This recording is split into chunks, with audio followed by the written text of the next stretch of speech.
या सोचो हमें कोई ऐसी बुक मिल जाए या कोई ऐसा वीडियो मिल जाए जहां से सीधा नीट में क्वेश्चन उठ के आ जाए।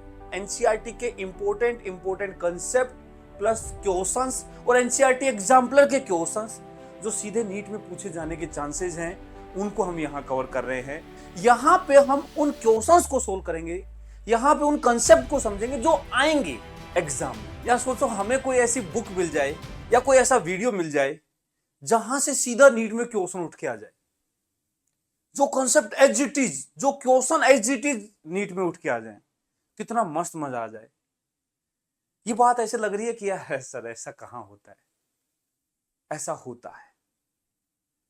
और वो जो बुक है वो एनसीईआरटी है। हम विद प्रूफ यहां पे दिखाते हैं।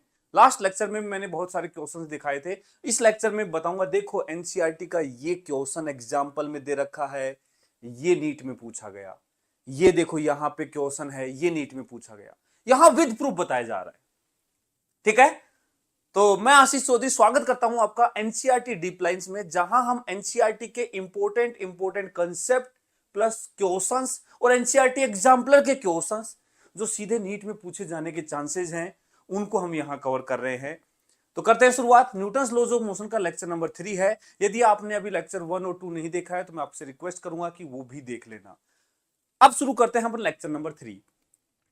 बेटा लास्ट लेक्चर में हमने कंजर्वेशन ऑफ लीनियर मोमेंटम वगैरह पढ़ लिया था। आज हम फ्रिक्शन के बारे में यहां पे बात करेंगे और डायनामिक्स ऑफ सर्कुलर मोशन के बारे में यहां बात करेंगे। ठीक है, करते हैं शुरुआत। बेटा मैं हमेशा बोलता हूं कि एनसीईआरटी जो है, जो देखो कुछ चैप्टर्स ऐसे होते हैं जिनको पहले पढ़ लेना चाहिए क्लास में, उसके बाद एनसीईआरटी पढ़ना चाहिए। तो मैं उम्मीद कर रहा हूं कि ये चैप्टर तुम क्लास में पढ़ चुके हो, ताकि बेसिक चीजों के बारे में तुम्हें अच्छे से पता है। यहां पे हम उन क्वेश्चंस को सोल्व करेंगे, यहां पे उन कंसेप्ट को समझेंगे जो आएंगे एग्जाम में। वो वाली चीजें हम यहां पे देख रहे हैं, क्योंकि एनसीईआरटी में बेटा हर एक चीज पूरा एक्सप्लेन करके नहीं दे रखी है, लेकिन हां जो चीजें दे रखी हैं वहां से क्वेश्चन जरूर बनता है। लेकिन उसको समझने के लिए बेसिक नॉलेज हमें चाहिए होता है। तो मैं मान के चल रहा हूं वो तुम्हें पता है, और फिर हम ये क्वेश्चंस वगैरह सोल्व कर रहे हैं। ठीक है, आ जाइए। सबसे पहले हम एनसीईआरटी पे आते हैं। पहले स्टार्टिंग में हम थोड़ा सा थ्योरी जो बचा हुआ है इसका वो कवर करेंगे, और उसके बाद में फिर हम क्वेश्चंस पे आएंगे। ठीक है, आइए। और मैं फिर दिखाऊंगा तुम्हें क्वेश्चंस। देखो बिल्कुल line by line question match करता हुआ तुम्हें दिखाई देगा, इवन डाटा तक मैच करता हुआ दिखेगा।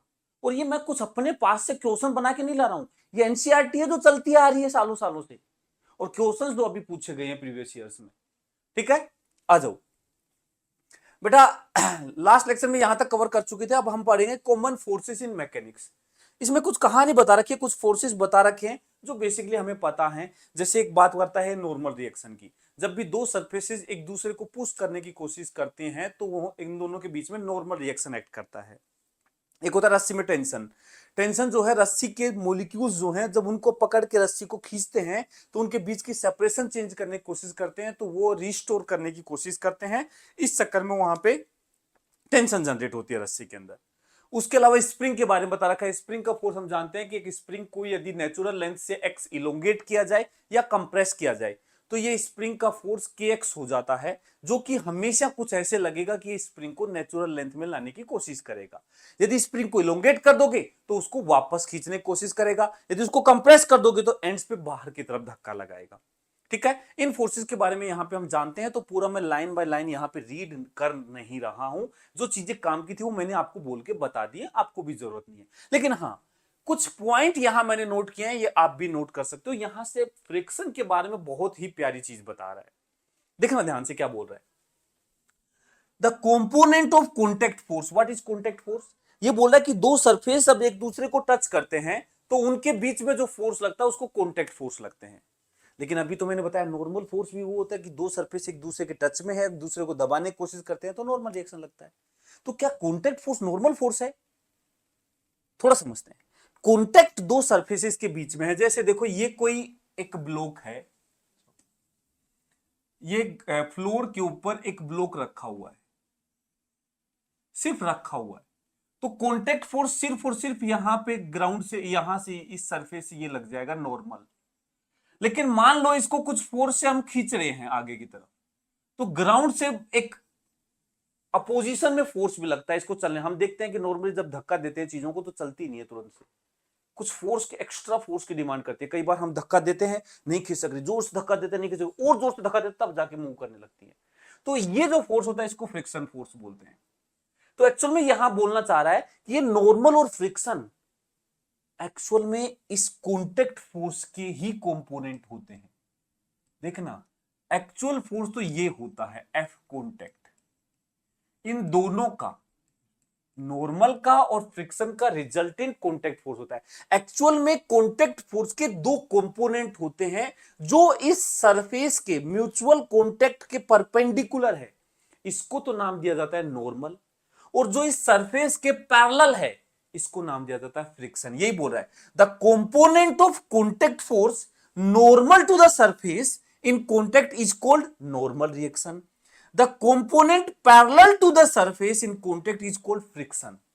और सोचने की बात भी है यार, तुम खुद देखो, नॉर्मल रिएक्शन बेटा इलेक्ट्रोमैग्नेटिक नेचर का फोर्स होता है, फ्रिक्शन भी इलेक्ट्रोमैग्नेटिक नेचर का फोर्स होता है।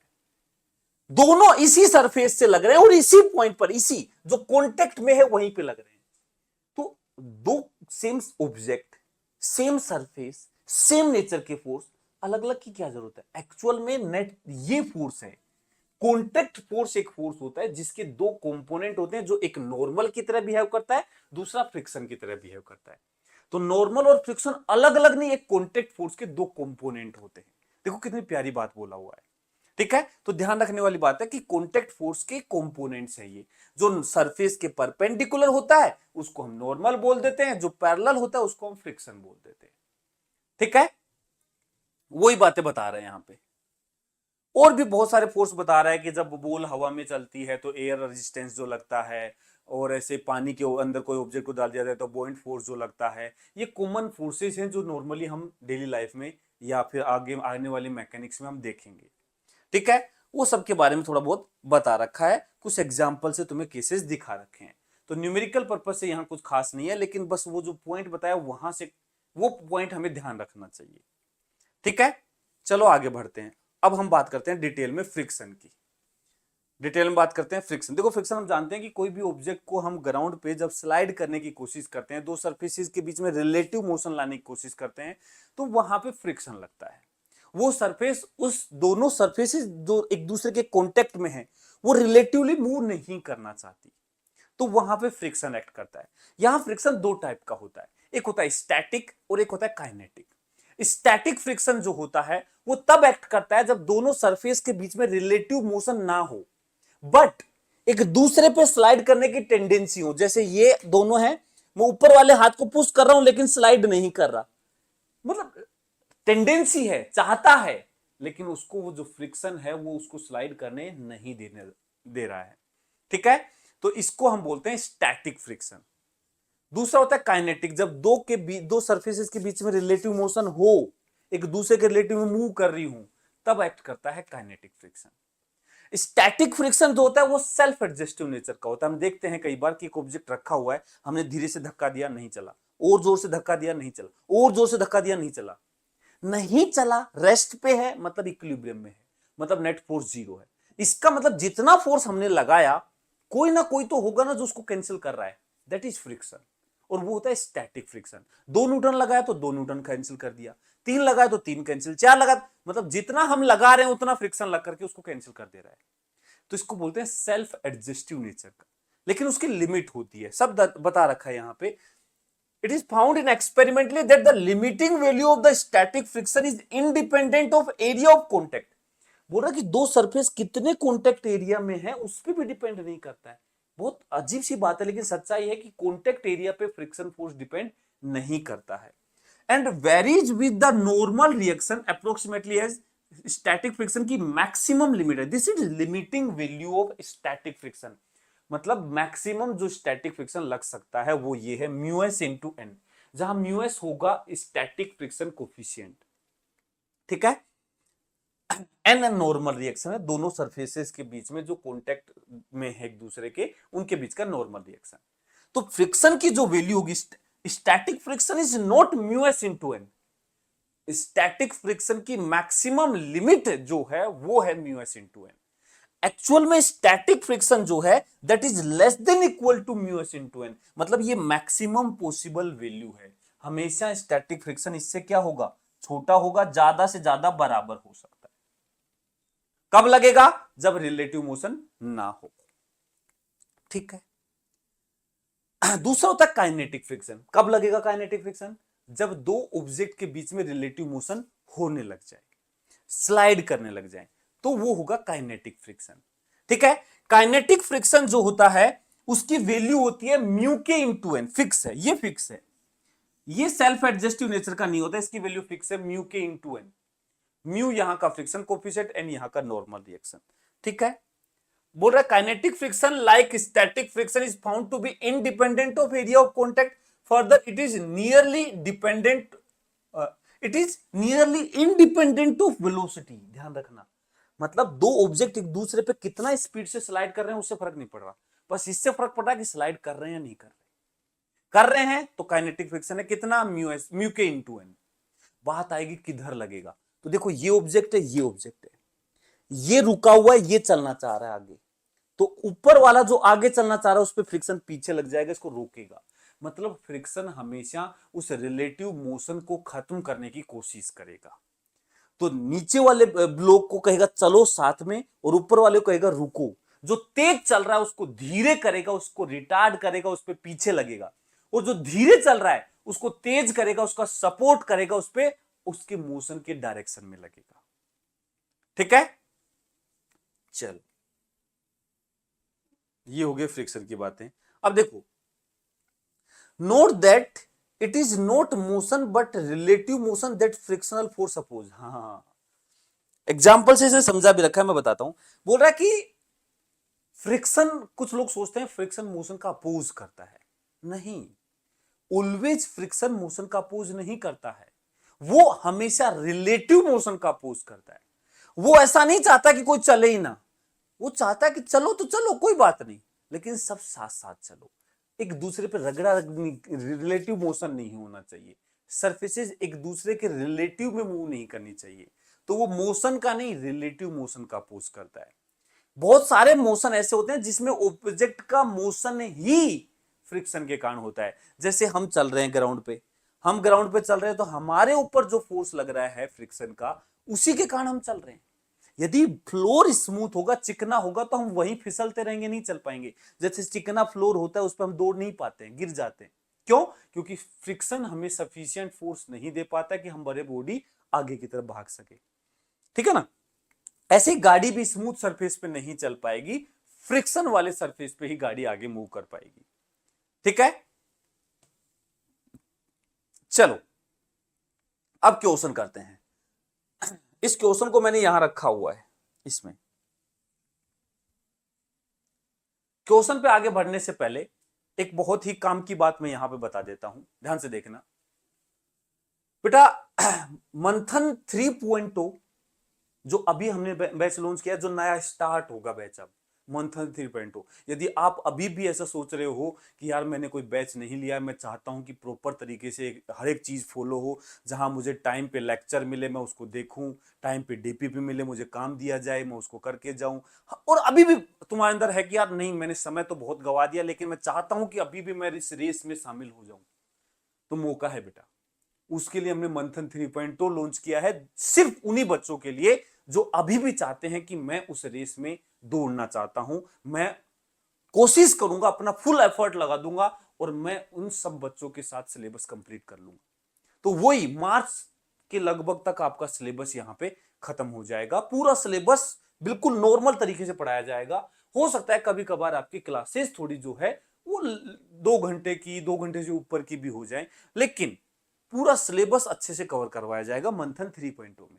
उसके साथ आप NYTS 2.0 भी ले सकते हैं, और इन दोनों के कॉम्बो के ऊपर ऑफर चल रहा है अभी 3299 का, ये दोनों मिलेंगे। तो एक प्रॉपर बैच और एक प्रॉपर टेस्ट सीरीज जो कि NCERT बेस्ड हो, दोनों मिल करके बहुत ही प्यारा कॉम्बो 3299 में आप ले सकते हैं। ठीक है। यदि आपने बैच ले रखा है तो सिर्फ आप NYTS भी ले सकते हैं, यदि आपने NYTS भी ले रखा है तो वेरी गुड, आप बहुत सही तरीके से काम कर रहे हैं। चलो हम क्वेश्चन पे आते हैं, आ जाओ। इस क्वेश्चन की बात कर रहे थे, देखना पहले इस क्वेश्चन को पढ़ो। Determine the maximum acceleration of the train in which a box lying on the floor will remain stationery given that the coefficient of static friction between the box and train floor is this. इस question को पढ़ा, अब एक soul बाद में करेंगे, एक question ये भी पढ़ो।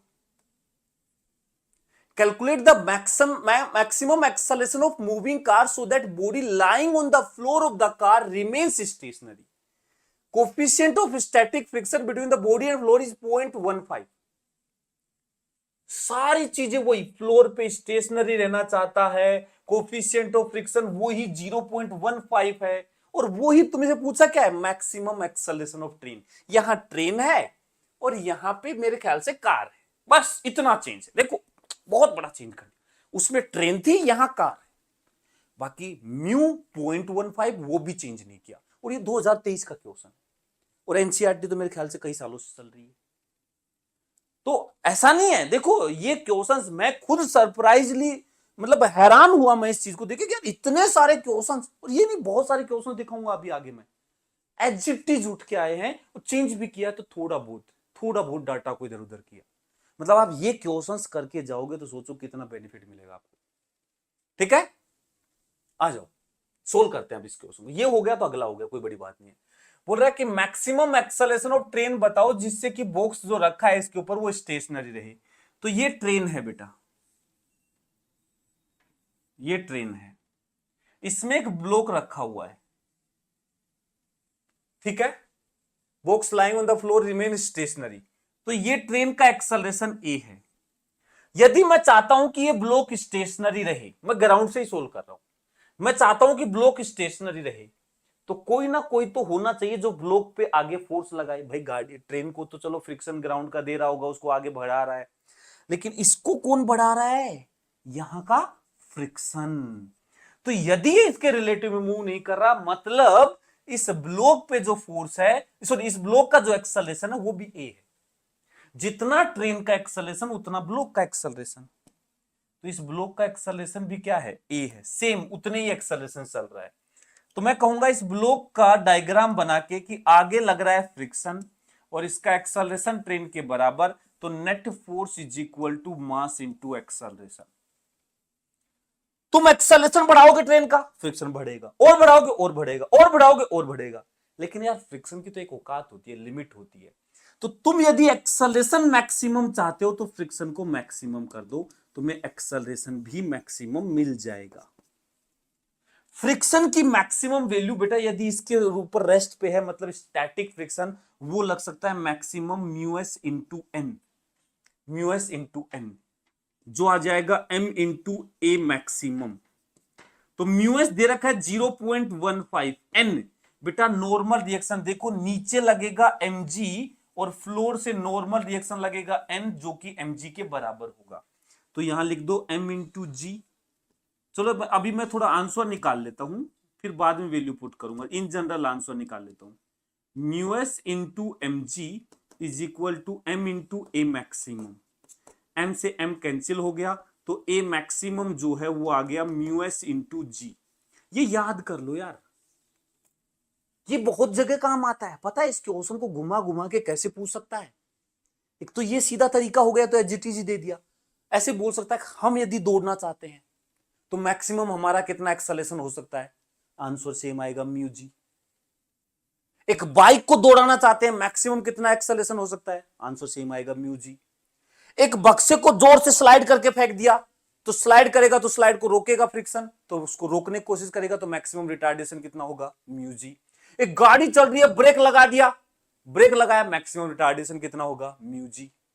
मतलब ये म्यू जी अपने आप में बहुत इंपॉर्टेंट है, कई टाइप के क्वेश्चंस यहां से बन सकते हैं, ठीक है ना। तो ये याद रखो। आंसर कितना आ गया, म्यू है 0.15, जी है 10, आंसर 1.5 मीटर पर सेकंड स्क्वायर। और सेम एचजीटीज क्वेश्चन ये था, और वो ही आंसर 1.5 मीटर पर सेकंड स्क्वायर। बोल भाई, बोल बोल, कोई दिक्कत इसमें? और चल और क्वेश्चंस देखते हैं। क्वेश्चन से पहले थोड़ा सा मैं इस पॉइंट पे आता हूं। तो चलो ये तो चलो यहां क्वेश्चन आ गया था इसलिए यहां पे पहुंच गए। अगला क्वेश्चन था a mass of 4 kg rest on horizontal plane, the plane is gradually increase until an angle 15 degree with the horizontal mass just begin to slide, what is the coefficient of static friction between block and the surface. ये incline plane का question. बेटा देखो मैं समझाता हूं, actual में जब एक इंक्लाइन प्लेन पे ब्लॉक रखा है तो इसका जो mg है उसके दो कंपोनेंट होंगे, mg का साइन थीटा, mg का कोस थीटा। ये mg cos theta normal balance कर देगा, ये नॉर्मल और ये mg कोस थीटा एक दूसरे को क्या कर देंगे, बैलेंस कर देंगे। इधर mg साइन थीटा इसको स्लाइड करने की टेंडेंसी रखेगा, फ्रिक्शन इसको रोकने की कोशिश करेगा। तो यदि हम चाहते हैं कि ये रुका रहे तो तब तक क्या होना चाहिए, mg साइन थीटा जो है वो फ्रिक्शन के बराबर होना चाहिए। अब तुम क्या करोगे, थीटा बढ़ा रहे हो तो mg साइन थीटा बढ़ेगा तो फ्रिक्शन बढ़ेगा, तो फ्रिक्शन बढ़ के मैक्सिमम कहां तक जा सकता है, लिमिट तक, म्यू एन तक। तो यहां mg साइन थीटा को बढ़ाते जाओगे तो ये friction mu into N, N हो जाएगा mg cos theta. Normal reaction mg cos theta के बराबर है, mg mg कैंसिल हो जाएगा बेटा, और यहां से म्यू इज इक्वल टू आ जाएगा टेन थीटा। ये याद रखना, यहां से थीटा को लिख सकते हैं टेन इनवर्स म्यू, ये याद रखो बेटा। This angle is called angle of repose, याद रखना है, this angle is called angle of repose, simple याद रखना चाहिए। तो इसमें 15 डिग्री एंगल ऑफ रिपोज है तो म्यू की वैल्यू हो जाएगी 10 इनवर्स 15, 10 इनवर्स सॉरी 10 15, म्यू की वैल्यू पूछा है ना, तो म्यू की वैल्यू हो जाएगी 10 15, दैट्स ऑल। इतना सा क्वेश्चन था, ये याद रखना है, 10 15 इसकी वैल्यू हो जाएगी, ठीक है। म्यू की वैल्यू हो जाएगी 10 15, वही देखो 10 15 इसने निकाल रखी है। ओके चलो इसके बाद ये क्वेश्चन देखो, ये क्या हुआ, इसके बाद ये क्वेश्चन देखो नेक्स्ट 4.9। इधर आना इधर आना इधर आना, तो एक चीज दिखाता हूं, जबरदस्त चीज, तुम विश्वास नहीं करोगे मेरी बात पे लेकिन एक्चुअल दिखाता हूं आपको। चलो इस क्वेश्चन को मैं बाद में करवाऊंगा, ये क्वेश्चन थोड़ा मैं नीचे कर देता हूं, पहले मैं ये क्वेश्चन तुम्हें दिखाना चाहता हूं। ये तो कर ही चुके, ये तो कर ही चुके, mu is equal to 10 15, angle of repose, angle of repose, ये क्वेश्चन पढ़ो एक बार पढ़ो। What is the acceleration of the block and trolley system shown in the figure. Diagram देख लो भाई, एक ब्लॉक लटका रखा है, एक ट्रॉली रखी हुई है, 20 किलो की ट्रॉली, और ये और फ्रिक्शन भी है। If the coefficient of kinetic friction between trolley and surface दे रखा है 0.04, व्हाट इज द टेंशन, मतलब तुमसे एक्सेलरेशन पूछा है और तुमसे टेंशन पूछा है। सोल्व बाद में करवाऊंगा, तो मैं कंपैरिजन दिखाता हूं, जरा देखो इस क्वेश्चन को, 2020 में पूछा हुआ। ये ब्लॉक रहा, ये ट्रॉली रहा, और क्या पूछा है, calculate acceleration of the block and trolley system shown in the figure. मैं नहीं बोल रहा हूं, ये एनसीईआरटी का एग्जांपल 4.9 तुम खोल के देख लो, तुम्हारे भी वही है, और ये मैं बोल रहा हूं वो है। चेंज बताऊं, चेंज वहां 0.04 था, यहां 0.05, कितना बड़ा चेंज, बता, कमेंट करके बता कि जो मैं तुम्हें करवा रहा हूं, सोच के बता कि वो तुम्हारे लिए कितना इंपॉर्टेंट हो सकता है, कितना इंपॉर्टेंट हो सकता है, कमेंट करके बता, देखो तभी मैं मानूंगा मैं इतनी मेहनत कर रहा हूं, किसके लिए कर रहा हूं। ये जो चीज है बेटा, क्वेश्चंस आए हैं लेकिन हम नहीं करते हैं एनसीईआरटी को, फिजिक्स की एनसीईआरटी पढ़ते ही नहीं है। ये एग्जाम्पल आपके सामने है भाई, देखो मास, अब देखो चलो इसको आप तुम खुद सोल्व करोगे, हम इसको सोल्व करेंगे, हम तो एनसीईआरटी कर रहे हैं साहब, एनसीईआरटी कर रहे हैं। चलो एक और दिखाओ, एक इधर इधर इधर इधर, ये क्वेश्चन है और लेके ये देख, ये देख, ये तो पढ़ा होगा 2015 का एआईपीएमटी का क्वेश्चन, देखा हुआ होगा। इसमें वही बोल रहा है कि एक ब्लॉक है M1 मास का, हॉरिजॉन्टल टेबल पे रेस्ट कर रहा है, डायग्राम बना देता हूं तेरे लिए, सिर्फ तेरे लिए, ये M1 मास का, passes over frictionless fluid table and from the another block B mass M2, ये M2 मास का लटका रखा है, ये ले भाई M2 मास का, ठीक है। The coefficient of kinetic friction between दे रखा है म्यू के, ये ले, इसमें डाटा नहीं दिया, वेरिएबल दे दिया। When the block is sliding on the table, tension पूछा, इस बार टेंशन पूछा, ले 2015 में टेंशन पूछा, 2020 में उसने एक्सेलरेशन पूछा, और ये एनसीईआरटी का एग्जांपल है। जिसमें टेंशन और एक्सेलरेशन दोनों पूछे हुए थे।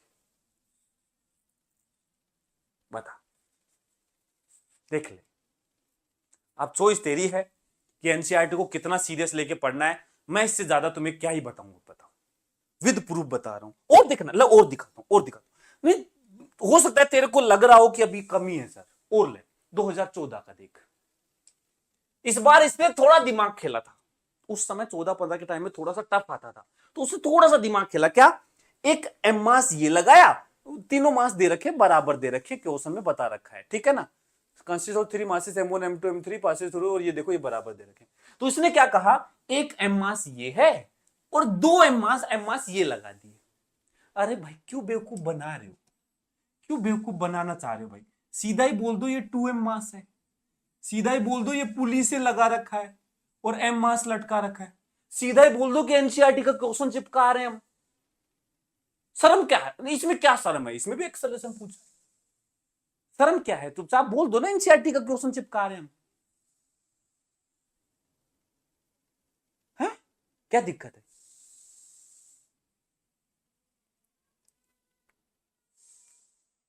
चलो हम इसको सोल्व कर लेते हैं, एक तो सोल्व कर लेते हैं, बाकी 2 आपके लिए होमवर्क में है, कमेंट में आंसर बताओगे तुम, प्रॉमिस करो।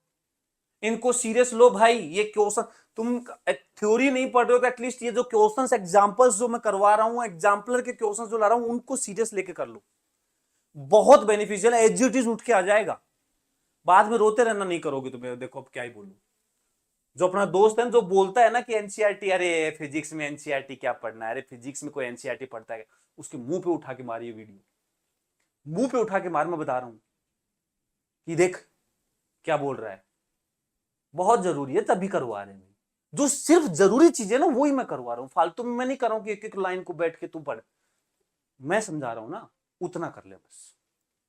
इसलिए इसमें मैंने 3 लेक्चर जानबूझ के लिए, ताकि क्वेश्चंस को मैं अच्छे से समझा सकूं, तुम्हें कंपैरिजन करके दिखा सकूं कि देख भाई।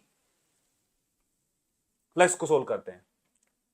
3 किलो का ब्लॉक है, 30 न्यूटन से पुलिंग फोर्स है, खींच रहा है, ये इस पे स्लाइड कर रहा है, फ्रिक्शन पीछे की तरफ लग रहा है। पहले तो बता नॉर्मल कितना होगा, यहां पे नॉर्मल कितना होगा? नीचे mg, नीचे mg, ऊपर नॉर्मल। नॉर्मल mg के बराबर होगा, 20 किलो का ऑब्जेक्ट है, G10 ले लेता हूं, दे भी रखा है, 200 न्यूटन, 200 न्यूटन mg है। फ्रिक्शन कितना आएगा? काइनेटिक फ्रिक्शन ये आएगा म्यू इंटू नॉर्मल रिएक्शन। तो म्यू कितना है? 0.04 है ना इसमें तो, हाँ। और नॉर्मल रिएक्शन कितना आया था? 200। तो 2 डेसिमल खा गया, तो 4 दूनी 8 आ गया, 8 न्यूटन फ्रिक्शन। ठीक है, अब देख एक्सेलरेशन का फॉर्मूला याद है? Pulling force minus opposing force upon total mass. Pulling force 30 minus opposing force friction 8। बेटा इसका mg जो होता है अपोज नहीं करता है, इसका mg नॉर्मल को बैलेंस करता है। अपोज करने के लिए रस्सी के अलोंग फोर्स चाहिए, जो कि सिर्फ फ्रिक्शन दे रहा है। टोटल मास 3 किलो ये, 20 किलो वो, तो 30 माइनस 8 22 बटे 20 और 3 23, 22 बटे 23। देख लो भाई, कैलकुलेशन देख लेना भाई, 4 दूनी 8 सही है, 20 और 3 23, हाँ यही है। ये एक्सेलरेशन आ गया मीटर पर सेकंड स्क्वायर। यदि टेंशन निकालनी है, ले उसका डायग्राम बना ले, 20 किलो का डायग्राम बना ले, 20 केजी का डायग्राम बना ले, इसका बना ले, उसका बना ले, कोई फर्क नहीं पड़ता। पीछे की तरफ फ्रिक्शन लग रहा है जो कि 8 न्यूटन है, आगे की तरफ टेंशन लग रहा है और इसका एक्सेलरेशन आगे की तरफ, ऐसे तो आएगा एक्सेलरेशन ए। तो एक्सल tension is equal to, sorry net force, net इधर आएगा तो T minus F R is equal to M into A. T निकालना है, इज इक्वल टू मास है 20 किलो, एक्सेलरेशन है 22 बटे 23 प्लस फ्रिक्शन है 8। सोल्व कर दे, आंसर आ जाएगा, आंसर आ जाएगा। इसमें देखो एनसीईआरटी में कभी कभी क्वेश्चंस में कैलकुलेशन थोड़ी टफ पड़ जाती है, बाकी यार जब एग्जाम में आएगा तो वो बढ़िया बना के देगा। यदि ये दोनों आते हैं ना तो ये भी कर पाओगे, ये भी कर पाओगे और ये भी कर पाओगे, तीनों कर पाओगे। तीनों क्वेश्चंस होमवर्क में आंसर तुम दोगे। हो जा शुरू, वीडियो को पॉज कर, अभी आंसर दे, फिर आगे बढ़ना। इन तीनों को अभी सोल्व करके आंसर कमेंट में लिख। ठीक है, क्लियर? एक सोल्व कर दूं, एक सोल्व कर देता हूं, चल रहा है, तू भी क्या याद रखेगा। आंसर निकाला होगा, चलो मैं सोल्व कर देता हूं इसको।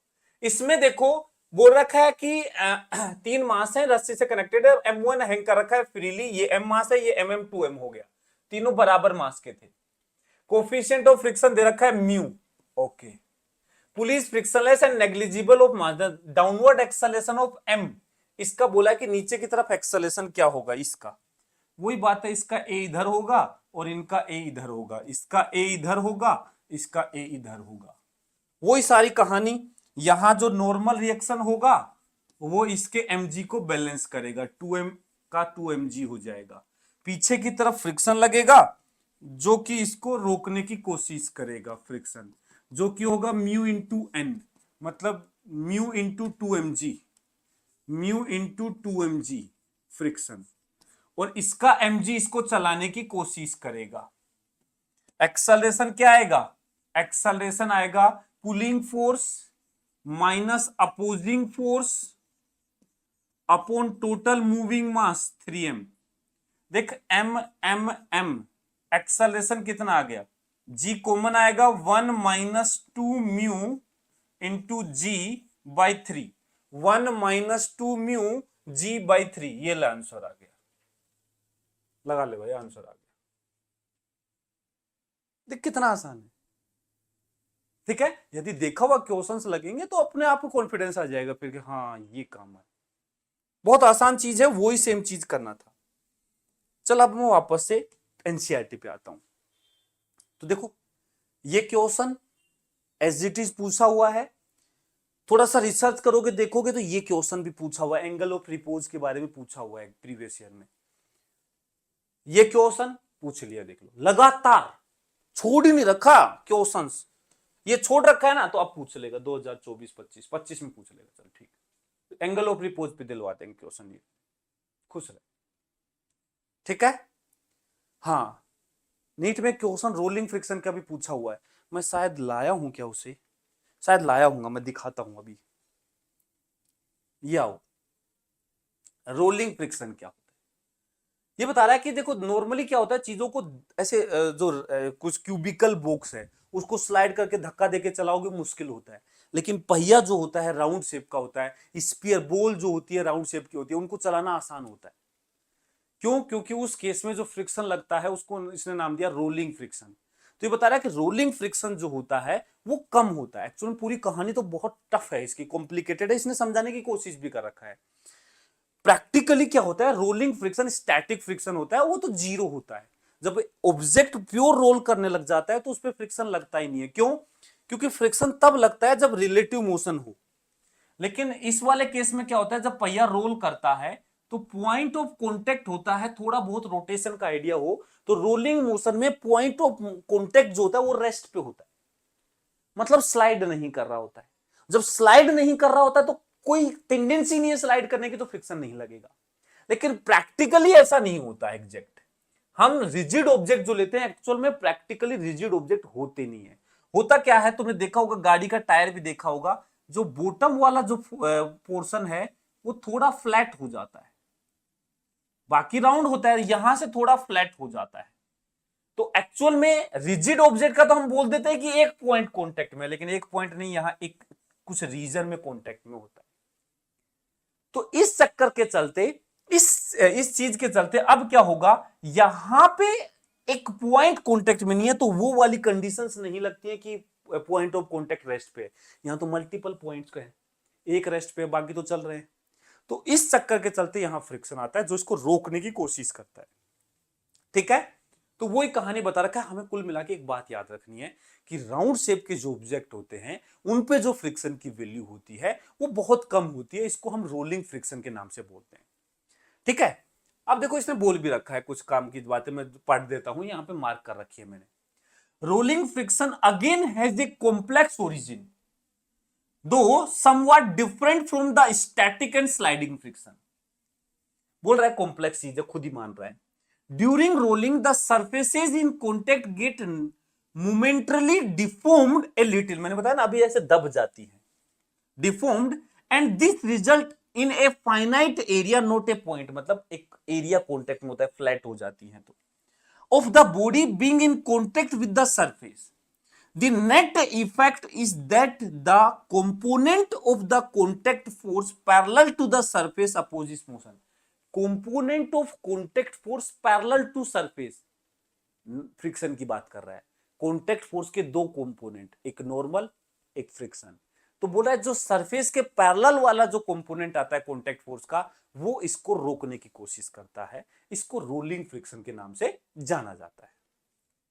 ठीक है, फिर उसने कुछ एग्जाम्पल वगैरह दे रखे हैं, कुछ कहानी वगैरह बता रखी है, तुम चाहो तो पढ़ सकते हो कि भाई फ्रिक्शन जो है हमेशा ही, ऐसा नहीं है कि फ्रिक्शन हमेशा अपोज ही करता है चीजों का, कई बार सपोर्ट भी करता है, जैसे हम चलते हैं तो फ्रिक्शन आगे लगता है, लेकिन कई ऐसे केसेस होते हैं जहां फ्रिक्शन अपोज करता है, जब गाड़ी चल रही है तो पिछले वाला टायर जो जबरदस्ती घूम रहा है उस पर फ्रिक्शन अपोज करता है, घोड़ा गाड़ी में गाड़ी वाला जो पोर्शन है उस पर फ्रिक्शन उसका अपोज करता है, घोड़े पे आगे गाड़ी पे पीछे, साइकिल के ऊपर, ये सब कहानी हम जानते हैं अच्छे से। एक यहां बोल रहा है देखो कैसे फ्रिक्शन को कम किया जा सकता है, उसके लिए देखो, a thin cushion of air maintained between solid surfaces in relative motion is another effective way of reducing friction। आजकल ये चलता है, तुमने कभी देखा है, कई बार एक्सपेरिमेंट करके दिखाते हैं, तो ये लैब वगैरह में काम में लिया जाता है कि दो सरफेसेस को बिल्कुल टच कर दोगे तो वहां ज्यादा फ्रिक्शन लगेगा, लेकिन उसके बीच में एक हल्का सा गैप रख दोगे, एयर का गैप, तो वो ऑब्जेक्ट उस पर ऐसे कम फ्रिक्शन में मूव करेगा। तो ऐसा ऐसा स्ट्रक्चर बनाया जाता है कि बीच में एयर फ्लो करवाई जाती है, ताकि वो हल्का सा दिखेगा, नहीं हल्का सा कॉन्टेक्ट से ऊपर रहेगा सरफेस से, तो उससे क्या है फ्रिक्शन जो है काफी हद तक रिड्यूस हो जाता है। एनसीईआरटी में एक एग्जांपल से समझा भी रखा है, देखो ये बियरिंग वगैरह है, कुछ तो फ्रिक्शन रिड्यूस करने के लिए बियरिंग वगैरह, रोलिंग फ्रिक्शन, इसीलिए पहिया भी इसीलिए डिजाइन हुआ था, रोलिंग बियरिंग भी ऐसे इसीलिए डिजाइन किए जाते हैं ताकि घूमती हैं चीजें, तो रोलिंग के कारण फ्रिक्शन कम किया जा सके। एक ये देखो, इसने क्या कर रखा है, एक प्लेट है डिस्क, जिसके बीच में होल में से बैलून का एक एंड डाल रखा है, ऊपर बैलून हवा भर रखा है, इस बैलून को यहां से ऐसे थोड़ा सा हल्का सा गैस रिलीज कर रहा है, तो इस प्लेट के बीच से गैस रिलीज कर रहा है जो बाहर निकलने की कोशिश करेगी, तो यहां हल्का सा एयर का एक लेयर बन जाएगा। अब जब इसको हल्का सा भी धक्का देंगे ना प्लेट के, तो ये इजीली स्लाइड करेगी, क्योंकि बीच में एयर गैप आ गया, जिससे फ्रिक्शन काफी हद तक रिड्यूस हो गया। तो ये भी एक तरीका है फ्रिक्शन को रिड्यूस करने का। ठीक है, प्रैक्टिकल कई बार जब ऐसे स्मूथ सरफेस चाहिए होती है ऑब्जेक्ट्स के बीच में, तो ऐसा केस बनाने की कोशिश की जाती है। ऐसे लैब, महंगी लैब है भाई, देखो इतना अपने पास पैसा नहीं है कि हम वो लैब बनाएं आपके लिए।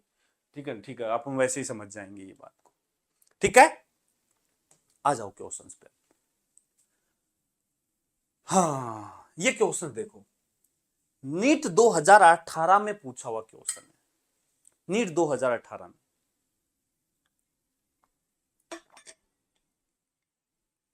पढ़ो,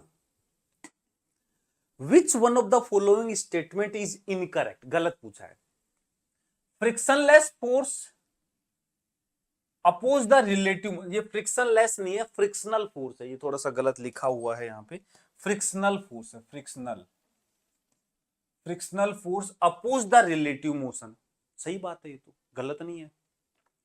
limiting value of static friction is directly proportional to normal reaction, ये बात भी सही है। Limiting value of static friction क्या होती है, F R maximum, F R maximum जो होता है that is mu s into N, normal reaction के डायरेक्टली प्रोपोर्शनल होता है। Rolling friction is smaller than sliding friction, ये बात भी सही है, देख rolling friction is smaller than sliding friction. Coefficient of sliding friction has dimension of length, ये गलत स्टेटमेंट था। स्लाइडिंग फ्रिक्शन का कोफिशिएंट जो है वो कोफिशिएंट डायमेंशन लेस होता है। एक्चुअल में इस फॉर्मूले में जो म्यू है, स्टैटिक हो चाहे स्लाइडिंग हो, दोनों ही केस में म्यू जो होता है वो डायमेंशन लेस और यूनिट लेस होता है, इधर भी फोर्स इधर नॉर्मल भी फोर्स, तो ये चीज है इसकी कोई डायमेंशन नहीं होती है, कोई यूनिट नहीं होती है। तो देखो कहां लैंग्वेज से क्वेश्चंस बना है, रोलिंग फ्रिक्शन का जिक्र उसने कर रखा था, उसको यूज कर लिया। एक्चुअल में पता है ये तो इसने बोल दिया, लेकिन रोलिंग फ्रिक्शन नाम का कोई नया टाइप नहीं होता है फ्रिक्शन का। यदि अच्छे से डिटेल में इसको समझते हैं तो rolling friction is also static friction, वो भी स्टैटिक वाला केस ही होता है। ऑब्जेक्ट रोल कर रहा है, ऑब्जेक्ट मोशन में है, लेकिन फिर भी उस पर फोर्स कैसा लग रहा है फ्रिक्शन का, स्टैटिक। ये अजीब सी बात नहीं है, ये नॉर्मल सी बात है। जब हम चलते हैं ना तो मोशन में है, लेकिन फिर भी ग्राउंड और हमारे बीच में जो फ्रिक्शन लगता है स्टैटिक लगता है। जब गाड़ी चलती है ना तो गाड़ी और ग्राउंड के बीच में जो फ्रिक्शन लगता है स्टैटिक लगता है। तो ये मत समझा करो कि कोई ऑब्जेक्ट मोशन में है तो काइनेटिक फ्रिक्शन लगेगा, नो, जरूरी नहीं है, सिचुएशन पे डिपेंड करता है। सॉरी, ठीक है, चल आगे बढ़ते हैं। एक क्वेश्चन ये भी देखो, कभी भी पूछा जा सकता है ऐसा क्वेश्चन भी, थोड़ा सा अच्छे लेवल का क्वेश्चन है, लेवल अप क्वेश्चन है, बढ़िया क्वेश्चन है, ध्यान से समझना। बोला कि मास m1, ये क्वेश्चन जो है ना एग्जाम्पलर का क्वेश्चन है, एग्जाम्पलर का, एनसीईआरटी एग्जाम्पलर का। Mass m1 moves on a slope making an angle theta with the horizontal, ठीक है, and attach to mass m2, okay. ये m1 है, ये m2 है, ये m1 है, m1, और ये m2 है, ठीक है। passing of frictionless pulley, ठीक है। The coefficient of friction between m1 and the sloping surface is mu, यहां जो फ्रिक्शन है that is mu, ओके। अब पूछा which of the following statement are true, चारों अपने आप में बढ़िया क्वेश्चन है। पहला पार्ट देखते हैं, ए क्या कह रहा है, ये कह रहा है कि if m2 is greater than m1 sin theta the body will move up the plane. चलो इस बॉडी को ऊपर चलाना चाहते हैं। यदि तुम चाहते हो कि ये बॉडी ऊपर चले, यदि तुम चाहते हो कि ये बॉडी ऊपर मूव करे, ये नीचे चलेगी, तो इस वाले पे देखो mg जो है नीचे है, लेकिन mg के हम कंपोनेंट बनाएंगे। क्या बनाएंगे? mg के कंपोनेंट बनाएंगे। क्या क्या कंपोनेंट आएगा? कौन सा कलर दिखेगा इस पे भाई? चलो लाल ही ले लेते हैं। m1g का एक कंपोनेंट इधर आएगा, m1g sin थीटा। एक कंपोनेंट इधर आएगा m1g cos थीटा। इस cos थीटा को तो यहां का नॉर्मल बैलेंस कर देगा, लेकिन जब ऊपर चलने लगेगी तो फ्रिक्शन रोकेगा। ऊपर कौन चला रहा है? यहां की टेंशन चला रही होगी, तो एक्चुअल में फ्रिक्शन भी इसको रोकने की कोशिश करेगा। तो टू स्लाइड अप, यदि ऊपर चलाना चाहते हो, to slide up the plane, up the plane, ध्यान से सुनना, बहुत अच्छी बात है, बताना जा रहा हूं। यदि तुम चाहते हो कि ऊपर की तरफ चले, तो देखो इसका जो mg है that will work as pulling force, खींचने वाला फोर्स। भाई यही तो m2g इस पूरे सिस्टम को खींच रहा है। इसका mg और फ्रिक्शन तो रोकने की कोशिश कर रहा है, रस्सी की टेंशन तो अभी इंटरनल है। तो यदि अप द प्लेन चाहते हो तो m2g जो है that should be greater than, equal to वाला केस भी मैं इग्नोर कर सकता हूं कि इक्वल टू पे चलेगा नहीं, रुका ही रहेगा। तो m2g pulling force should be greater then total opposing force, जो कि आएगा m1g sin theta and maximum value of friction, maximum value of friction. भाई तुम m2g बढ़ाते जाओगे, फ्रिक्शन बढ़ता जाएगा बढ़ता जाएगा, कब चलेगा? जब लिमिट पे क्रॉस करने जाएगा।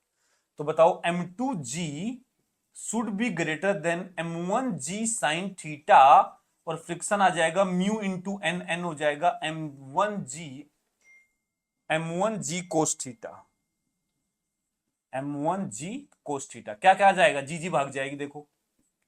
तो m2 should be greater than m1 sin theta plus mu m1 cos theta. ले भाई, m2 should be greater than m1 sin theta plus mu m1 cos theta, body of the plane. देखो B answer सही है, पहला गलत था, B answer सही है, पहला गलत है। दूसरा, अब एक पूछा the body move up the plane, m2 छोटा होना चाहिए, नहीं भाई, अप द प्लेन में ऊपर चलाना है तो ऐसा तो गलत है। Body will move down the plane, ये अलग है। देखो अप द प्लेन चलाना है तो ये चाहिए m2। चलो डाउन द प्लेन की बात करते हैं, नीचे खिसकाना है, down the plane, down the plane. अब मामला बदल जाएगा, जब नीचे की तरफ चलाओगे तो ये फ्रिक्शन नीचे नहीं लगेगा, भाई जब नीचे स्लाइड करने की कोशिश करेगा तो फ्रिक्शन तुरंत से ऊपर लग जाएगा। तो इस केस में क्या होगा, जब ऐसा कोशिश करोगे तो ये वाला जो ब्लॉक है M1 मास का, और ये पुली से M2 मास लटका रखा है, तो अभी नीचे इसको जो अब इस बार देखो ये सिस्टम इधर चलना चाह रहा है, ये सिस्टम चाह रहा है ऐसे चलना, ऐसे चलना। तो इस बार इसका mg रोकने की कोशिश करेगा इसको, और इसका जो इधर की तरफ m1g साइन थीटा है वो चलाने की कोशिश करेगा, लेकिन फ्रिक्शन भी इस बार क्या करेगा, रोकने की कोशिश करेगा। तो यदि तुम चाहते हो कि फिर भी चले, तो इस बार चलाने वाला सिर्फ m1g साइन थीटा है, that should be more than m2g and friction की मैक्सिमम वैल्यू।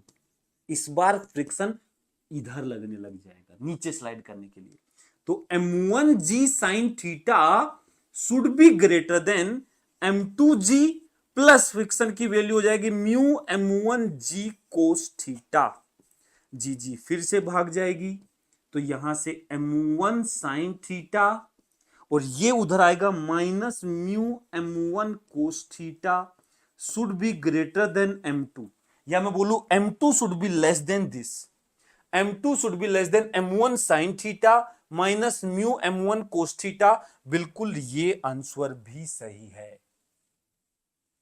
अब तुम कहो सर नीट में, बेटा नीट में हो सकता है ये सारे केसेस एक साथ ना आए, हो सकता है कोई एक केस आ जाए, वो बोल दे कि यदि block down the incline plane चल रहा है तो क्या कंडीशन होनी चाहिए, वो बोल दे कि ब्लॉक अप द प्लेन चल रहा है तो क्या कंडीशन होनी चाहिए। तो क्वेश्चन को फ्रेम किया जा सकता है। एग्जाम्पलर का क्वेश्चन है, टफ होते हैं थोड़ी से, लेकिन इसमें से किसी एक कंसेप्ट को उठा के, इन दोनों में से कोई भी कंसेप्ट को उठा के क्वेश्चन पूछा जा सकता है। ठीक है, चलो। तो यहां हम करने का मतलब हमारा एक ही एम नहीं है कि सिर्फ जो पूछे हैं उन्हीं क्वेश्चंस को करें, जो पूछे जा सकते हैं वो क्वेश्चंस भी मैं साथ साथ तुम्हें करवा रहा हूं। इन कंसेप्ट से क्वेश्चन पूछे जा सकते हैं। नेक्स्ट क्वेश्चन ये देखो, जेईई मेंस में इस पे भी क्वेश्चन पूछा हुआ है। नीट में यहां पे मेरे को क्वेश्चन पिछले कुछ सालों में तो मिला नहीं है इस पे ऐसा क्वेश्चन पूछा हुआ, लेकिन कभी भी पूछा जा सकता है। बहुत अच्छा क्वेश्चन है, एनसीईआरटी का क्वेश्चन है ये, एनसीईआरटी का ही है शायद, हाँ एग्जाम्पलर का या एनसीईआरटी का है, 5 वाली सीरीज है ना, शायद एनसीईआरटी की हो। मतलब दोनों के क्वेश्चंस में उठा के ला रहा हूं जो काम के हैं। A block of mass m is held against a rough vertical wall by pressing it with a finger. चलो सोल्व करो इस क्वेश्चन को, तुम सोल्व करो, ट्राई करो। एक m मास का ब्लॉक है जो रफ सरफेस के अगेंस्ट प्रेस करके रखा जा रहा है। अच्छा, ये सरफेस है वर्टिकल वॉल, ये है m मास का block, rough vertical wall by pressing with it a finger. इसको एक ऐसे धक्का देके रोका जा रहा है। वॉल का फ्रिक्शन कोफिशिएंट म्यू है, okay. Acceleration due to gravity g है। Calculate the minimum force required to applied by the finger, to be applied by the finger to hold the block against the wall. चाहता है कि इसको ऐसे धक्का देके और रोक ले गिरने से। जैसे फॉर एग्जांपल कोई भी है, जैसे ये बुक है, मैं चाहता हूं कि इसको रोक लूं, तो मैं क्या करूंगा इसको रोकने के लिए, यहां से फिंगर लगा के इसको धक्का दूंगा। इसे कम धक्का दूंगा तो गिरेगी, ज्यादा धक्का दूंगा तो नहीं गिरेगी, और ज्यादा दूंगा तो नहीं गिरेगी। तो हमें मिनिमम फोर्स निकालना पड़ेगा कि ना गिरे, कम से कम बताना पड़ेगा। मिनिमम फोर्स पूछा है कि ना गिरे, क्या करेंगे? तो एक्चुअल में कौन गिरा रहा है इसे, नीचे कौन गिरा रहा है? इसका mg, इसका वेट इसको गिरा रहा है। इसको रोकेगा कौन? फिंगर तो ऐसे फोर्स लगाएगी, रोकेगा कौन? फ्रिक्शन, फ्रिक्शन इसको रोकेगा। ठीक है, तो जो फोर्स हम लगाएंगे F, जो फोर्स हम लगाएंगे F, उसको कौन बैलेंस करेगा? यहां का नॉर्मल रिएक्शन। कौन बैलेंस करेगा? यहां का नॉर्मल रिएक्शन। तो देखो इक्विलिब्रियम में रखना चाहते हो तो नॉर्मल की वैल्यू तो F के बराबर हो जाएगी, और नीचे वाला जो mg है उसके बराबर हम फ्रिक्शन को कर देंगे। तो mg जो है फ्रिक्शन, फ्रिक्शन को हम ज्यादा से ज्यादा म्यू mg रख सकते हैं, म्यू एन रख सकते हैं, म्यू mg नहीं sorry mu N, mu N. तो mg आ गया और म्यू इंटू एन, एन यहां पे f हो जाएगा। तो यहां पे हमसे क्या पूछा है, फोर्स कितना चाहिए, आंसर आ जाएगा mg upon mu, mg upon mu इतना आ जाएगा। हो गया सो, आसान क्वेश्चन है, डेफिनेटली पूछ सकता है, देख लेना कभी पूछा जा सकता है, मैं अभी बोल रहा हूं ये बात, बहुत ही आसान क्वेश्चन है। फोर्स लगाया, नॉर्मल ने बैलेंस किया फ्रिक्शन mg को। इस बार जो हम फोर्स लगा रहे हैं डायरेक्ट वो mg को बैलेंस नहीं कर रहा है, हम जो फोर्स लगा रहे हैं वो नॉर्मल रिएक्शन प्रोड्यूस कर रहा है। नॉर्मल से फ्रिक्शन की लिमिट बढ़ती है, जितना फोर्स लगाएंगे उतना फ्रिक्शन की औकात बढ़ेगी, तो बुक को होल्ड करना उतना आसान हो जाएगा। तो ये मिनिमम इतना फोर्स चाहिए, इससे ज्यादा लगाओगे कोई दिक्कत नहीं है, मिनिमम इतना चाहिए। ठीक है, चलो नेक्स्ट आगे बढ़ते हैं, dynamics of circular motion. Dynamics of circular motion, देखो यहां डायनामिक्स ऑफ सर्कुलर मोशन में क्या बोला हुआ है, कुल मिला के एक बात बोली है कि यदि एक पार्टिकल सर्कुलर मोशन करना चाहता है, यदि एक पार्टिकल सर्कुलर मोशन करना चाहता है, तो उस पार्टिकल पे सेंटर की तरफ नेट फोर्स की जो वैल्यू है वो mv²/r होनी चाहिए। ये कोई नया फोर्स नहीं है, इसको नाम दिया गया सेंट्रीपिटल फोर्स, बट ये सेंट्रीपिटल फोर्स कोई नया फोर्स नहीं है। जैसे टेंशन, फ्रिक्शन, नॉर्मल ये होते हैं ना, ये एक्चुअल में फोर्स होते हैं जो दूसरे ऑब्जेक्ट के द्वारा लगाए जाते हैं।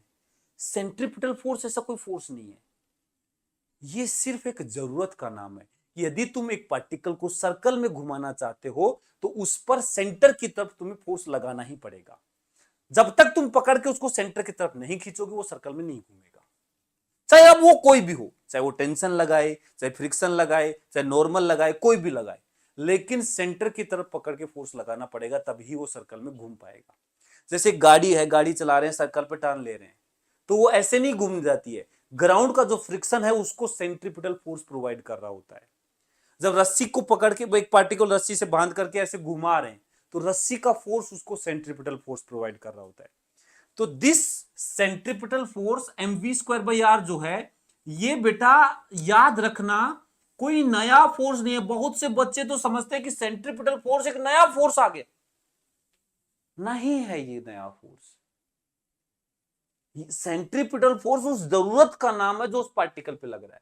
अब वो जरूरत कोई भी पूरा कर सकता है, कोई भी पूरा कर सकता है। ठीक है, एक बहुत ही प्यारा क्वेश्चन नीट ने इस बात पे पूछा है, और जो कि एनसीईआरटी में दिया था, पता है, देखना विश्वास नहीं करोगे, ये देखो एग्जैक्ट लाइन, ये एनसीईआरटी का क्वेश्चन है, एक्सरसाइज में, पीछे बैक एक्सरसाइज में आप देख सकते हैं, और ये नीट 2017 में पूछा हुआ क्वेश्चन, ये भी आप देख सकते हैं। इवन लाइन तक चेंज नहीं की यार, बस ऑप्शन में थोड़ा, ऑप्शन में तो सब में वैसे भी होता है, एग्जैक्ट चारों ऑप्शन भी वो के वो है। इवन यहां लिखा T is the tension in the string, T represent tension in the string, ये तक चेंज नहीं किया। बताओ, एग्जैक्ट। चलो कर लेते हैं सोल्व। बहुत अच्छा क्वेश्चन, मुझे बहुत पर्सनली बहुत प्यारा क्वेश्चन लगता है, कंसेप्ट सिखाने वाला क्वेश्चन है ये। बोल रहा है कि तुम ट्राई करो, आंसर दो क्या होगा, चलो ट्राई करो, अपना आंसर निकालो क्या होगा।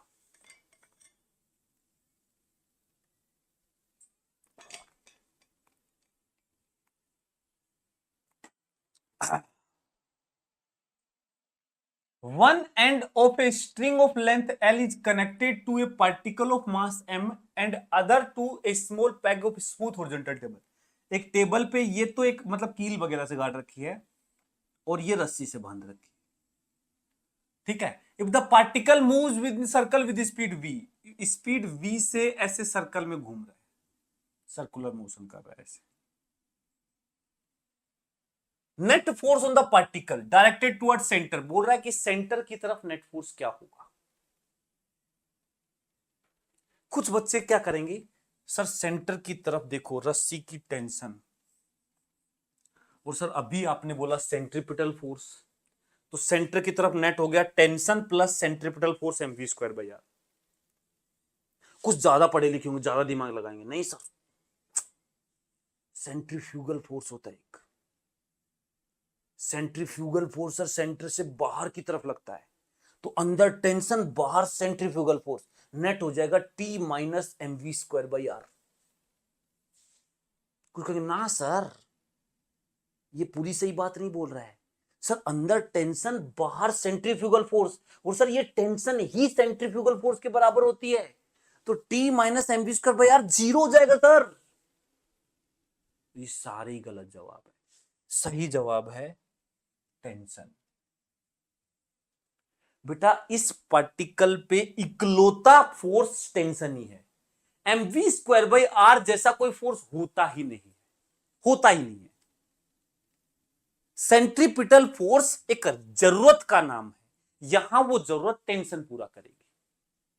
सेंट्रीपिटल फोर्स एक जरूरत का नाम है और वो जरूरत यहां सेंटर की तरफ टेंशन पूरा कर रही है, सिर्फ आंसर टेंशन है बस।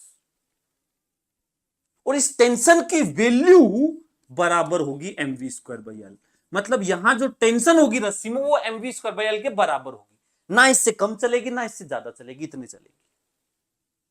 ये होता है सेंट्रीपिटल फोर्स, एक जरूरत का नाम है ना कि कोई फोर्स है। ठीक है, एनसीईआरटी में आगे दिखाऊंगा एग्जैक्ट ये बात लिखी भी रखी है कि भाई कंफ्यूज मत हो जाना इस चीज से। जो पॉइंट टू पॉइंटर्स जो लास्ट में दे रखे हैं उसमें स्पष्ट लिखा हुआ है, आगे दिखा दूंगा मैं, तुम भी पढ़ लेना चाहिए। इस क्वेश्चन से पहले चलो वापस इसी पे आते हैं। यहां कुछ कंसेप्ट बता रखे हैं, ठीक है। एक कंसेप्ट बता रखा है ये मोशन ऑफ ए कार, देखो यहां से क्वेश्चन बन सकता है। Motion of A car on A level road, जब एक लेवल रोड पे, हॉरिजॉन्टल रोड पे कार सर्कुलर मोशन करती है तो उसमें सेंट्रीपिटल फोर्स कौन प्रोवाइड करता है? यदि सीधा सीधा चल रही है तो नॉर्मल ऊपर mg नीचे बैलेंस कर लेते हैं, ऊपर नीचे तो नॉर्मल और mg बैलेंस कर लेते हैं। लेकिन यदि वो सर्कल में घूमने लग जाए, यदि वो सर्कल में घूमने लग जाए तो ये रहा देखो, यदि एक कार सर्कल में घूमना चाहती है, ऐसे एक कार है सर्कुलर मोशन करना चाहती है, तो सेंटर की तरफ इसको फोर्स कौन देगा? फ्रिक्शन। कितनी स्पीड से चल रही है ये? v स्पीड से चल रही है। This friction should be equal to mv square by r, mv square by r. और फ्रिक्शन जो है म्यू इंटू नॉर्मल mg के बराबर है, mu mg is equal to mv square by r. तो यहां से m से m कैंसिल हो जाएगा, तो v कितना आ जाएगा? म्यू जी आर का रूट। ये फॉर्मूला रहा बेटा, म्यू आर जी। बेटा याद कर लो, v मैक्सिमम जो वेलोसिटी है जो यहां घूम सकता है, that is mu S R G. ये मैक्सिमम सेफ स्पीड है एक कार टर्न लेने के लिए। इस पे क्वेश्चन आ जाएगा कभी भी सीधा। यदि एक हॉरिजॉन्टल सड़क पे एक कार टर्न लेना चाहती है तो उसकी स्पीड बढ़ाओगे तो फ्रिक्शन बढ़ता जाएगा, लेकिन फ्रिक्शन एक लिमिट तक बढ़ सकता है। यदि स्पीड को इस वैल्यू से ज्यादा बढ़ाने की कोशिश करोगे, कार स्लाइड कर जाएगी, बाहर की तरफ फिसल जाएगी, क्योंकि फ्रिक्शन इतना फोर्स दे नहीं पाएगा। इसीलिए ये जो मैक्सिमम लिमिट है देखो म्यू पे डिपेंड कर रही है। म्यू मतलब ग्राउंड और टायर के बीच का कॉन्टेक्ट का जो फ्रिक्शन कोफिशिएंट है, वो बेटा मौसम के हिसाब से बदल सकता है। बारिश वगैरह में वो वैल्यू कम हो सकती है, जहां बर्फ वगैरह गिरती है वहां ये वैल्यू कम होती है। तो ऐसी सिचुएशन में यदि तुम इस स्पीड से टर्न लोगे तो गिरने के चांसेस बढ़ जाएंगे। तो उससे बचने के लिए हम करते हैं रोड के अंदर बैंकिंग, रोड को टिल्ट कर देते हैं किसी एंगल के ऊपर, थीटा एंगल पे बैंक कर देते हैं। इससे क्या होगा, फ्रिक्शन जो है वो तो है ही है, साथ में नॉर्मल जो है उसका एक कंपोनेंट इसको सेंट्रीपिटल फोर्स में हेल्प करेगा। तो यहां पर नॉर्मल का भी एक कंपोनेंट सर्कल में घुमाने की कोशिश करेगा और फ्रिक्शन का भी एक कंपोनेंट सर्कल में घुमाने की कोशिश करेगा। इससे क्या है, स्पीड इसकी ज्यादा जा सकती है, लिमिट बढ़ जाएगी, और ज्यादा तेज स्पीड से आप टर्न ले सकते हैं। जो पहाड़ों पे हाईवे वगैरह होते हैं उनमें ये खासकर ध्यान रखा जाता है। यहां से एक तो फॉर्मूला ये है, देखो फ्रिक्शन वाले में से ये ध्यान रखना सर्कुलर मोशन का।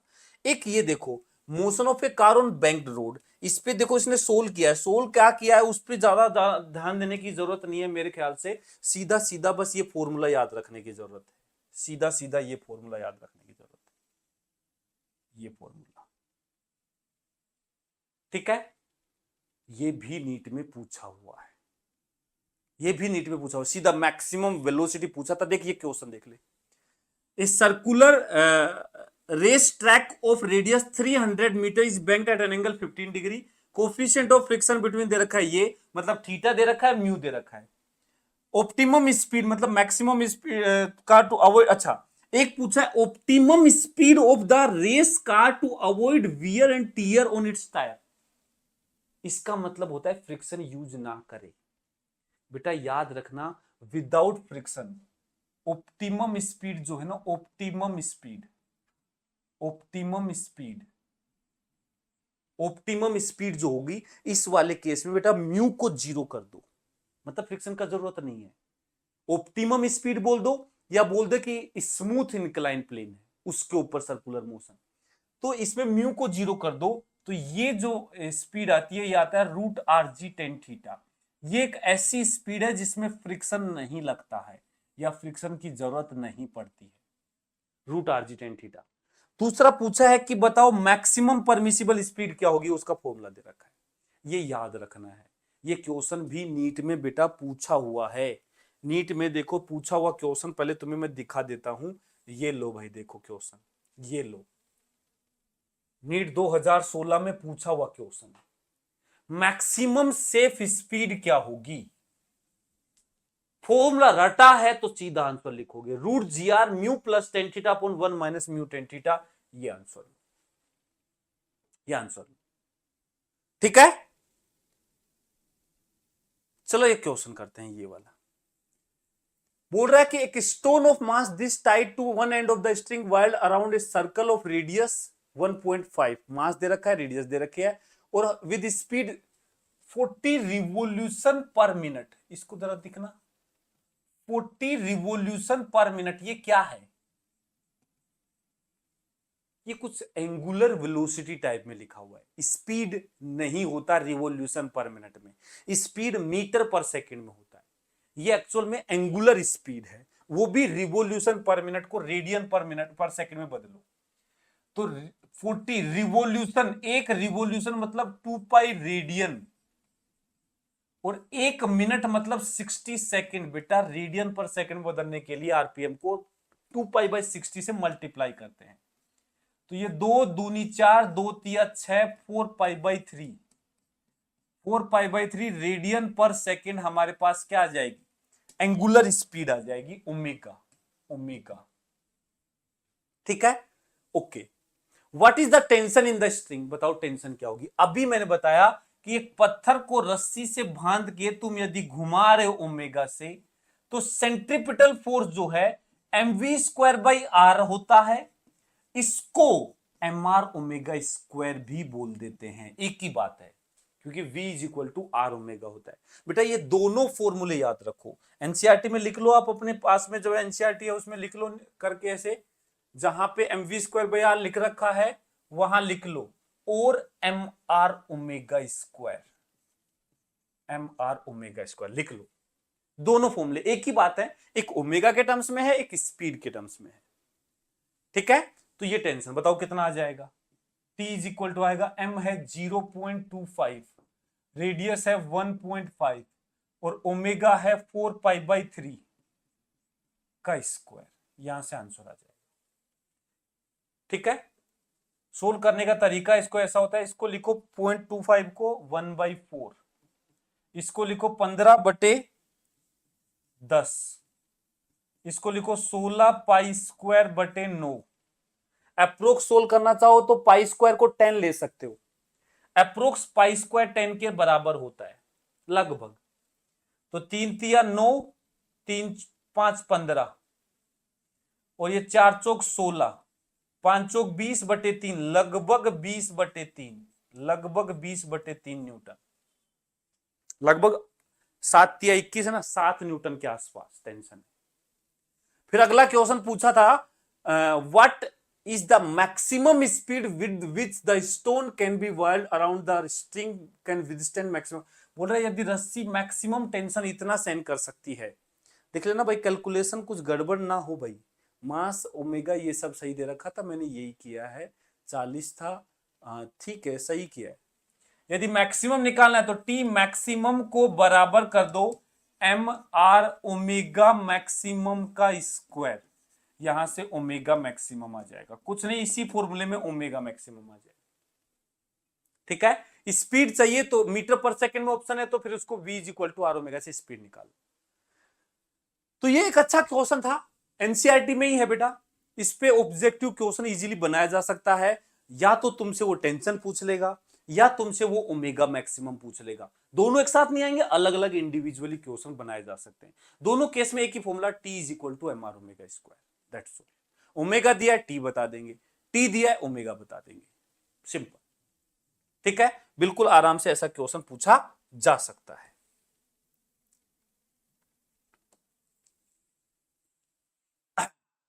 ये देखो, the speed of the stone is increase beyond the maximum permissible value and string break suddenly.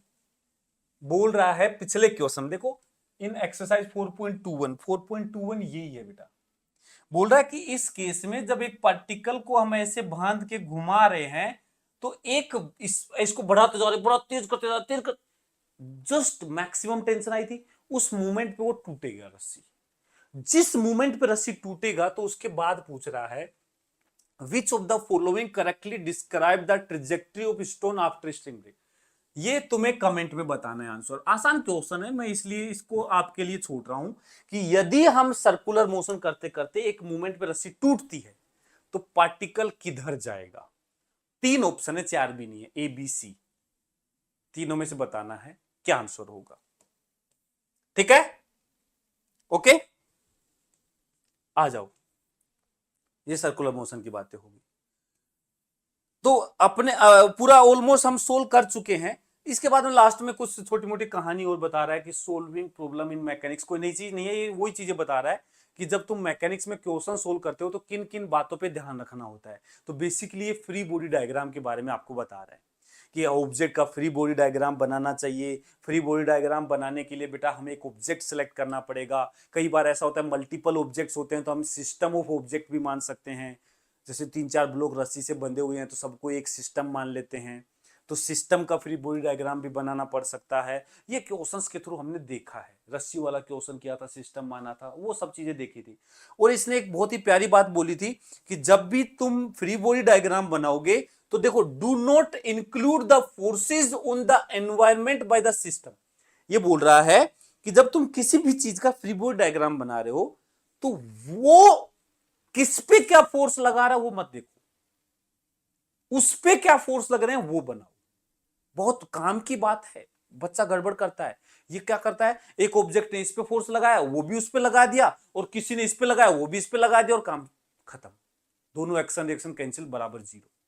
बोल रहा है कि जब भी तुम किसी ऑब्जेक्ट का डायग्राम बनाते हो, फ्री बॉडी डायग्राम, तो उस ऑब्जेक्ट पे सिर्फ वो फोर्स दिखाओ जो इस पर लग रहे हैं, ये किस पे क्या लगा रहा है वो इस पे मत दिखाओ। जब तुम किसी दूसरे का फ्री बॉडी डायग्राम बनाओगे तब वो फोर्स दिखाए जाएंगे, तो ये किसने इसने किस पे क्या लगाया था। जब भी तुम किसी ऑब्जेक्ट का डायग्राम बनाते हो तो उस पे लगने वाले फोर्स बनाओ, ना कि वो किस पे क्या लगा रहा है। ठीक है, उस पर लगने वाले फोर्स बनाए जाते हैं, वो सब कहानी बता रहा है। एक ये एग्जाम्पल भी मुझे बहुत अच्छा लगा इसका, अभी तक नहीं पूछा है नीट ने, लेकिन ट्रस्ट मी बहुत प्यारा एग्जाम्पल है, कंफ्यूजिंग एग्जाम्पल है, पूछा जा सकता है, इजी बट कंफ्यूजिंग। ये लो आपके लिए है, सोल्व करो। ये क्या है, स्पीडिंग इतना रोड ऑन शार्प टर्न इतना reducing the coefficient of static friction the friction is 0.1 will, ये वो formula root mu r g, root mu r g, उस पे क्वेश्चन पूछा हुआ है, आप करोगे root mu r g, answer बताओगे रूट म्यू आर जी। ठीक है, उसी पे क्वेश्चन है, ये म्यू दे रखा है, आर दे रखा है, म्यू पूछा है ना, तो coefficient of friction between tyre दे रखा है साइक्लिक स्लिप किस स्पीड पे, बस v पूछा है, सही है, v पूछा है। ओके, सोल्व करो, आंसर निकालो। हम इस क्वेश्चन की बात कर रहे थे, इस पे आते हैं। एक बार सोचो, समझो, देखो क्वेश्चन समझ में आ रहा है क्या? क्वेश्चन समझ में आ रहा है कि पूरा समझो। डायग्राम ये था, और भी था इसके साथ डायग्राम, बट मेरे को इतना ही सफिशिएंट लगा। कह रहा है कि एक वुडन ब्लॉक है 2 किलो का, रेस्ट कर रहा है सॉफ्ट हॉरिजॉन्टल फ्लोर पर, गद्दे पर रेस्ट कर रहा है, आहा आराम फरमा रहा है, सो रहा है। 2 किलो का wooden block, when an iron cylinder of mass 25 kg is placed on top of the block, बोला कि उस ब्लॉक पे 25 किलो का आयरन सिलेंडर रख दिया। The floor yield steadily and the block and the cylinder together go down, मतलब गद्दा है, वजन रख देंगे तो वो नीचे दबने लग जाएगा। तो स्टेडी रेट से मतलब बिल्कुल आराम से यूनिफॉर्मली वो गद्दा दबने लग रहा है, दे रखा है उसने situation. And the cylinder together, block और सिलेंडर दोनों मिलकर के अब जा रहे हैं नीचे, दब रहा है वो गद्दा, with an acceleration of 0.1 metre per second square, ये दोनों मिलकर के अब नीचे की तरफ जा रहे हैं, ठीक है। What is the action of the block on the floor, बोला है कि ये ब्लॉक फ्लोर पे क्या एक्शन लगाएगा before and after the block yield, बोला है कि ये ब्लॉक कितना फोर्स इस पे लगाएगा। चलो हम जब ये दब रहा है तो उसका केस का सोल्व करते हैं। ये ब्लॉक है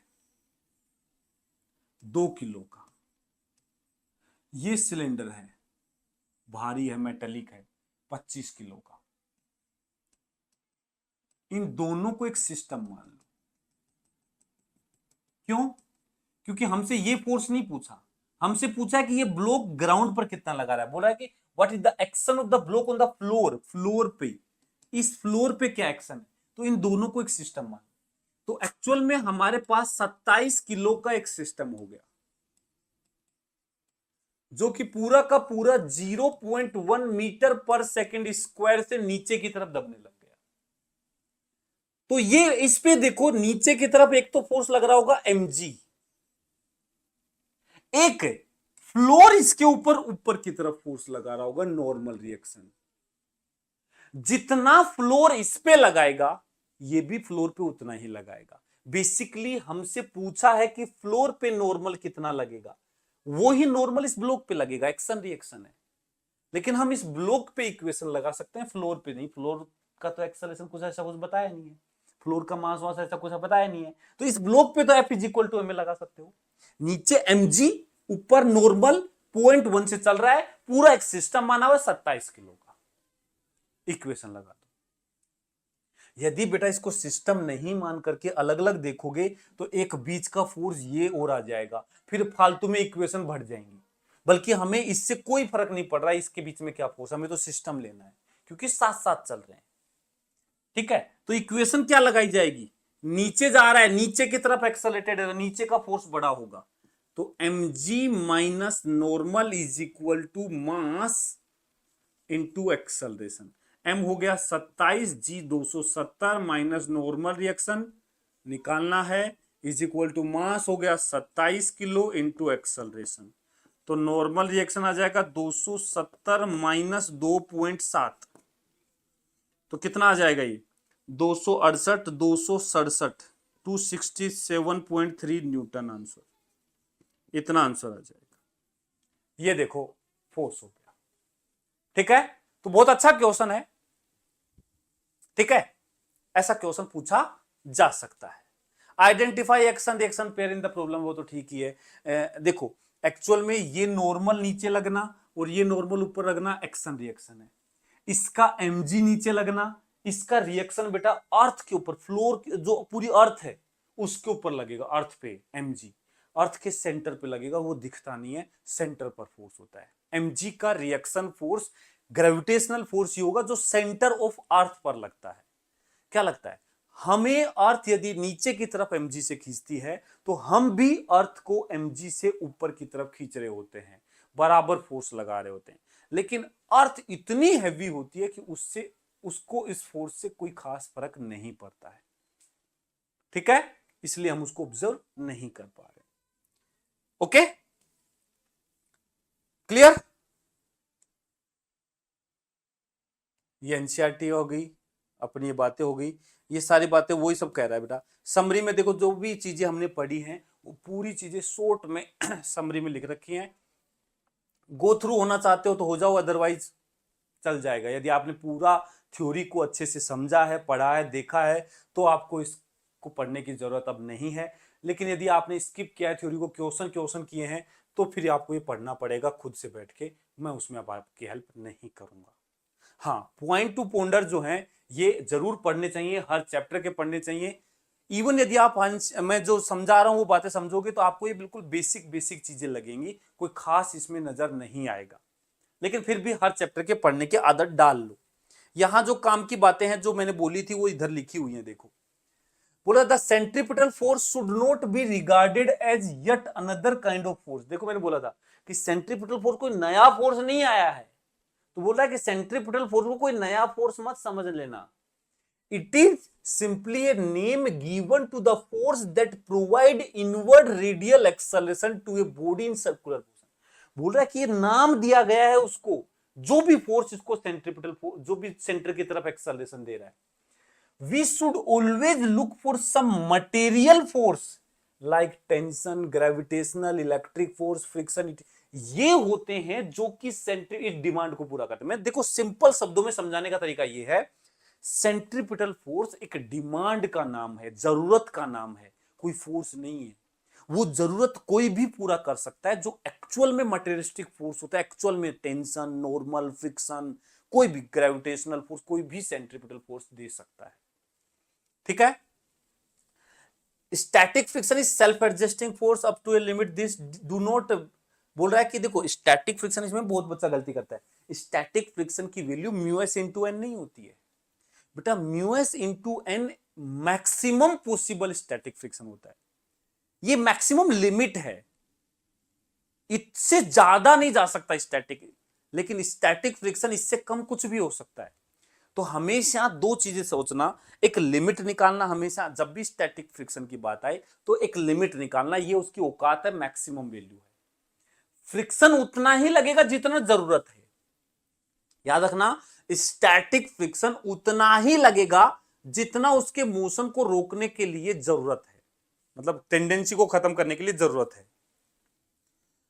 लेकिन एक लिमिट से ज्यादा नहीं लग सकता, maximum mu s into N लग सकता है। ठीक है? कुछ रिएक्शन वगैरह बात बोल रहा है। एक ये और चीज है, ये भी बहुत अच्छी लगी मुझे। The objective concept of force in physics should not B confused with the subjective concept of the feeling of force.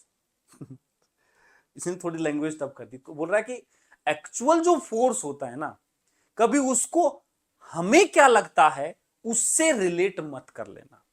जब हम बोलते हैं ना हमें क्या लगता है, फीलिंग ऑफ फोर्स, हमें फील हुआ फोर्स, तो बेटा हमें फील होना वो एक फ्रेम ऑफ रेफरेंस पे बात चली जाती है।